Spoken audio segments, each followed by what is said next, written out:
together. We gon' see. In times. Serpents lurking, watchers watching, y'all sure rather stay on point. They lurking. We under the covenant, we ain't got no other choice. Gird your loins up, armor up, cause it's time for war.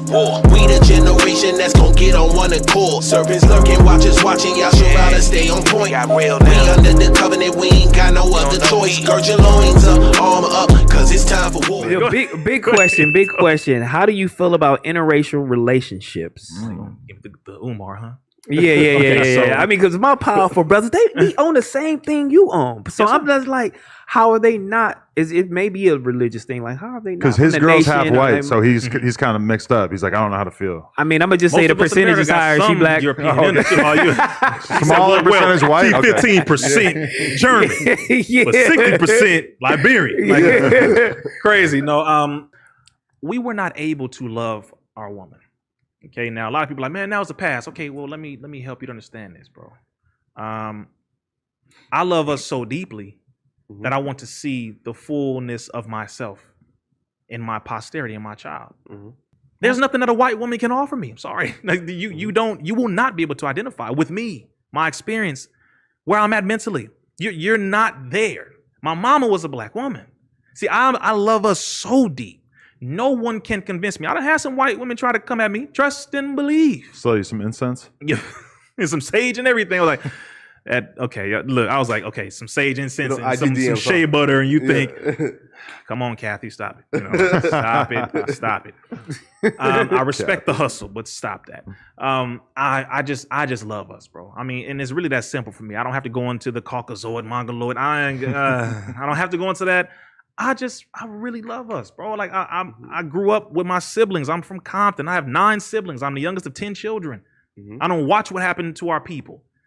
I owe it to the black woman to be with her. Blah, blah, blah. No, the majority of you have trauma because of experiences you have, negative experiences with black women, certain individuals, whether it's child support, beat, abandoned, whatever it is. We have to address our mental stability first before we make a decision.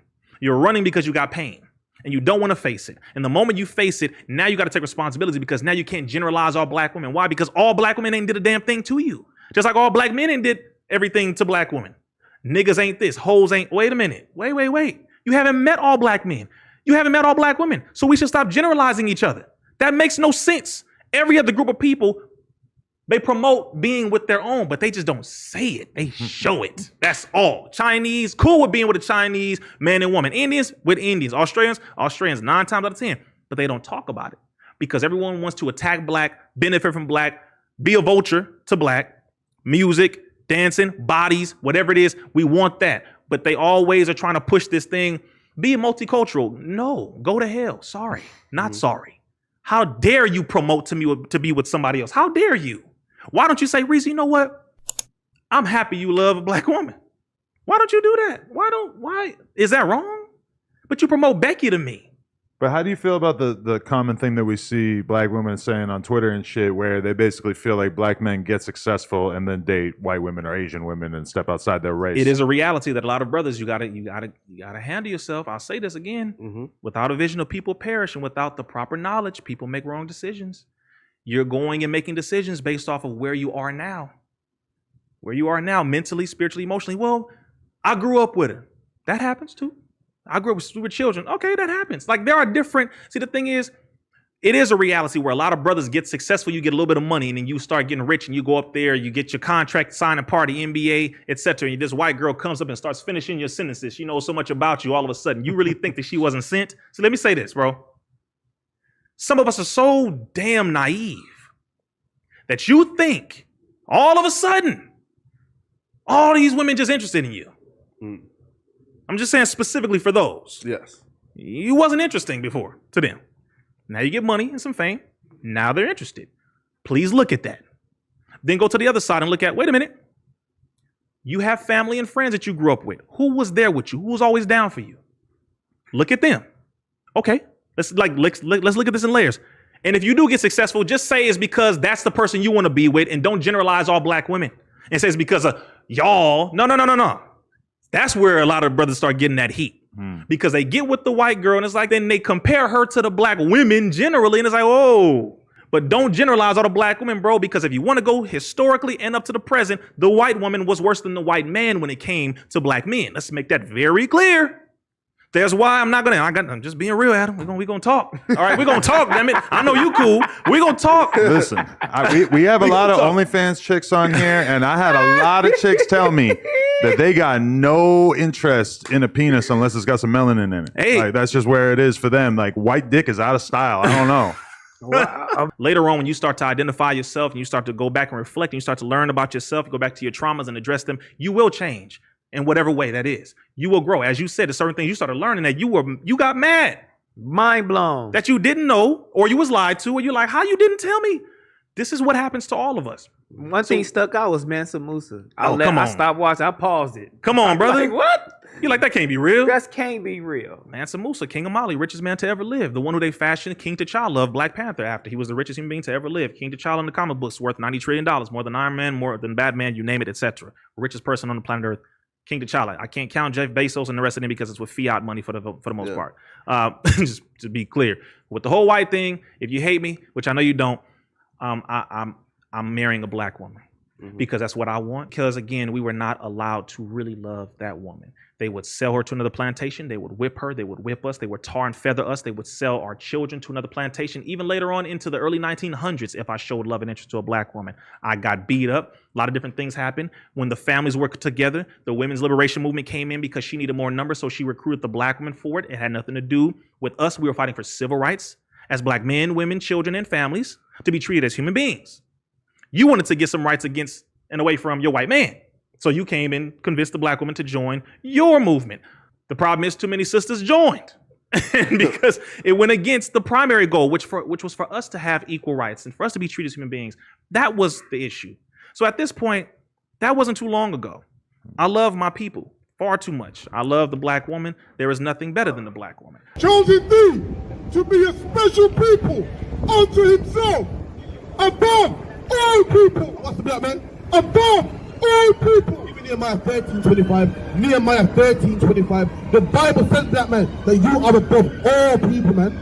And this is the problem, black man. We're a nation of people that don't love our own, man.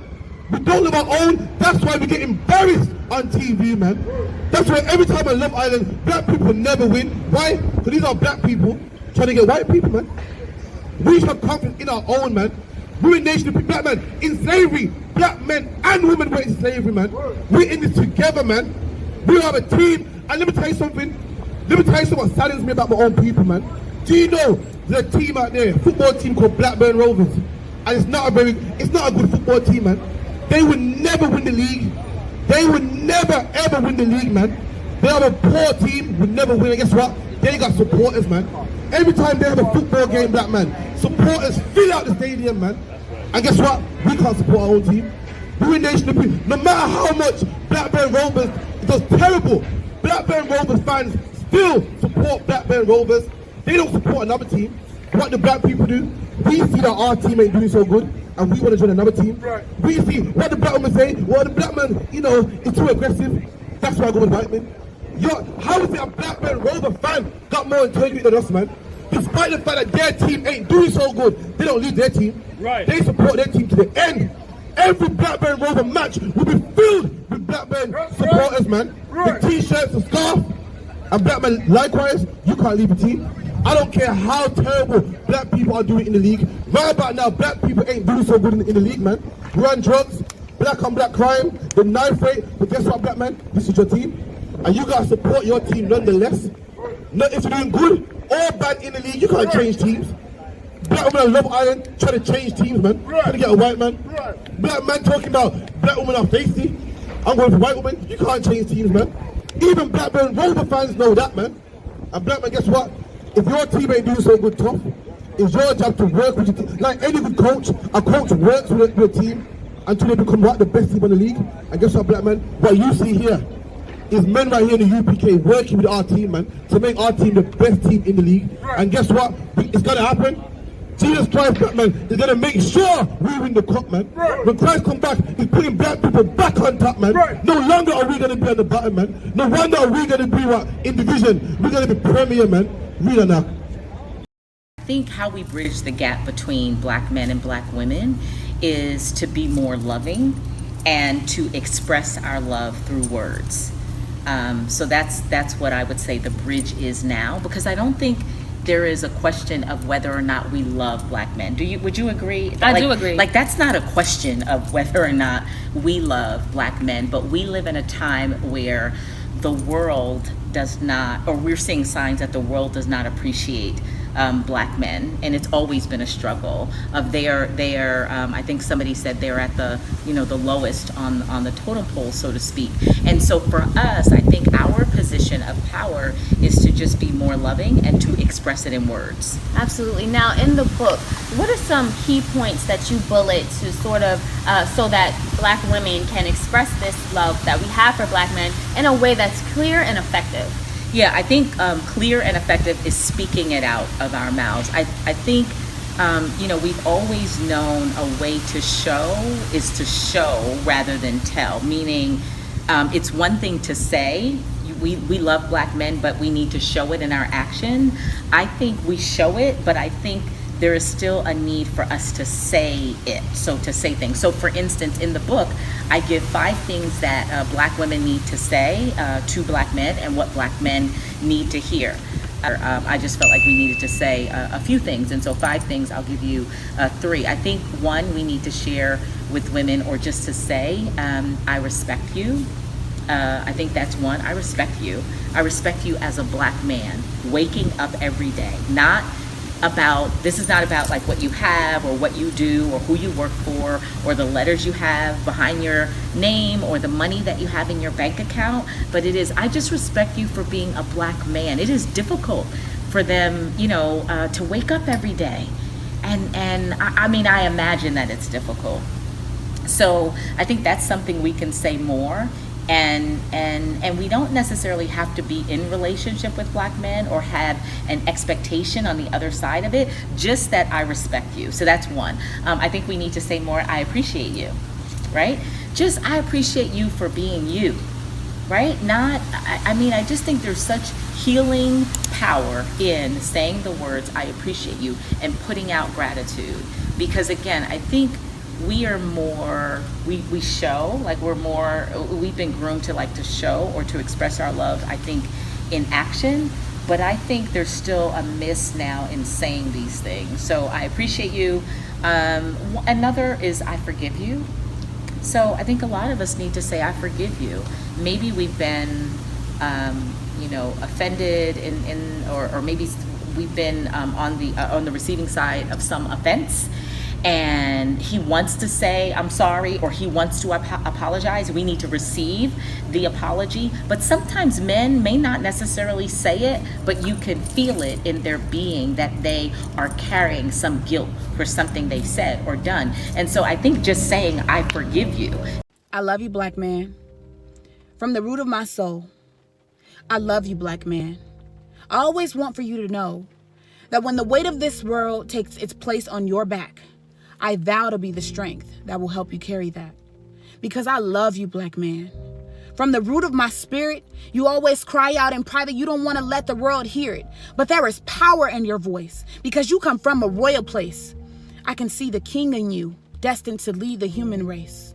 And I love you, Black man. From the crown of your head to the soles of your feet, you are the lion of the jungle, but this world has painted you as sheep. And I can see your glory. I can hear the roar that has been suppressed. This world can't handle your rule. That's why they try to keep you oppressed. But I love you, Black man. Enough to speak life into you. Enough to go to war if anyone ever decided to come for you. Enough to fast and pray when you go on the battle lines and fight. Enough to place my hand on the Bible and protect you with a lie. Enough to forgive you over and over when you do the wrong thing. Enough to give you my last meal when I haven't eaten anything. Because I love you, Black man. It has been my job since the first day I was made. God created me to be your help, and I will do it until the very last day. You have enough bullshit to deal with when you face this world every day. So I vow to be your peace whenever you and I share space. Because I love you, Black man. With the eternity of my existence, and no matter how unloved you feel in this world, my love for you is persistent. With how much God loved you when he created me in the Garden of Eden, God said man should not be alone. So he gave you me as completion. And I love you, black man. From the root of my soul, I love you, black man. And I always want for you to know that no matter how much this world tries to break you or even tear you and I apart, I was created directly from your rib. I'm here to guard your heart. And I love you, black man, from the root of my soul. I love you, black man. I always want for you to know that when the weight of this world takes its place on your back, I vow to be your strength, to help you carry that. I love you, black man. What I want to say to the sisters is, I know that some of you won't be able to listen to this. You won't be able to take it in. You won't be able to absorb it because of the hurt. So the first thing that I want to do, my sisters, is I want to apologize. I want to apologize for the black man that didn't stand up for you.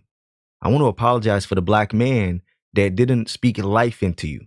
I want to apologize for the black man that didn't tell you that you are beautiful, that you are amazing. The black man that didn't love you for who you are, not just your physical, but even your mentality, the way you are emotional, the way you are strong. And I know that you're tired of being strong. And I know that. And I want you to know that for myself as a black man, that you don't need to be strong anymore. And I know that it's in your nature, but as black men, we have to be strong for you so you don't have to be strong anymore, because it's difficult. It's difficult being a black woman. It's not easy being a woman and being black. I'm never going to understand what it's like to be a woman, but I know what it's like to be black. So I can only imagine a small percentage of what you have to go through being black and also being a woman, a struggle within a struggle. What I want my brothers to do is to make more declarations of love, speak life into your sisters. Whether you're romantically involved or not, you don't have to speak life into a woman and give declarations of love just because you want something from her. Maybe you see a black woman on the street and you just want to compliment her. Maybe you just want to say hello. See, I'm never going to tell a black woman to smile if she's not smiling. I want to be the reason that she smiles. I want to give her a reason. The most important thing for us as black men is to stand up for our black woman, for black women. There are a lot of black women that they've had enough. They've given up on us and they say, you know what? We're not caping for black men anymore. We're burning the cape. But you know what I say to black men? I say we need to cape for black women. Let them know we're not down for anybody else. We are going to always be there for black women. Black women, you are the status symbol. Then nothing on this earth is more exotic than a black woman. Nothing. There can be nothing better than a black woman. And black men, we need to be ready for black women, because some of us are not ready.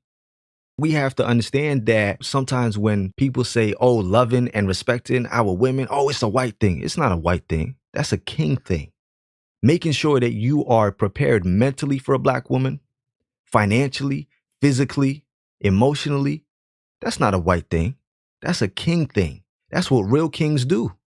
Black women, I don't want to be here today and say to you how much I like your hair, how beautiful your lips are, the different complexions, different body types, different this, different that. Because you know what? As much as I do love all of the different variations, because there's nothing more diverse than a black woman. Yeah, black women like nice words. They're cute. But black women need actions. They need real actions. So I hope every brother that listens to this understands the actions that we have to put forward. Because black men, how you treat your woman is a reflection of you. We need to uplift black women, because what we put out is what we get back. You lift black women up in a positive way and they will become that. They will live what they believe. We have to show them these things. Be understanding. The black women have it hard too. They have it very hard. We're not in this alone. We're in this together. And we can't judge black women because you know what? We're not perfect either. As black men, we are not perfect. And they accept us with our shortcomings, with our problems. They understand. They're very understanding when it comes to us. And sometimes we're not so understanding. We judge black women the way that media judges them.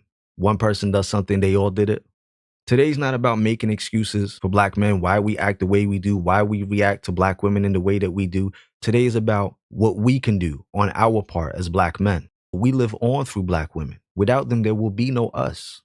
In my life, black women have taught me so much, from my aunties, grandmother, sister, the women that I've been friends with, the women that I've been romantically involved with, even the black women on platforms like Facebook and Twitter and Instagram and YouTube. Black women have taught me so much and helped me to elevate and to grow. we need to listen to black women more. The true strength of a man, of a black man, is his ability to take a situation, a problem, and find a solution. And if you listen to the problems and the cries of our sisters, you will find a solution. But you have to listen. You have to comprehend. So my sisters, I say all this to say, don't worry about the black men that don't love you. Don't worry about the black men that have negative things to say about you. Focus on the black men that have positive things to say. Focus on the black men that love you, because we are out there. And the black men that do feel that way and feel like me and all the other brothers that were on the calls, speak up. Speak up. Speak loud and speak proud, and let all of these women know how much we love them. But let it not just be words. Put actions forward too. But if you have a black woman that you love and you are ready for her and she's into marriage and wants to be married, then marry her. Build a black family. Be there for your black family. As a man, you need to show your daughter, you need to be the example for your daughter of what a true king is. So that when she grows up, she will never accept anything less than the perfect example that her father was. And in that same breath, you will also be an example for your son. He will know how to treat black women. As black men, we have to have self-love and value ourselves. We've got pasts, we've got issues, but we have to value ourselves, because to truly love black women, you have to love yourself, because you will never be able to love a black woman until you love yourself first, black men. Sisters, there are some women out there, and some of them are very hurt. They've had very bad experiences. And to them, to heal is to express themselves in anger and hatred towards black men. And that's their way of healing. It's not a positive way of healing. It's not a good way of healing. But don't allow their hatred, their anger, and their hurt to poison you, to infect you. And I hope for those sisters that they find their solace, their love. Because to me, I don't want to be focused about hate. I want to be focused on love within the black community, black people. We have to speak life to each other. Black love, revolutionary. Peace, love, and coconut oil. Hey man, that's racist.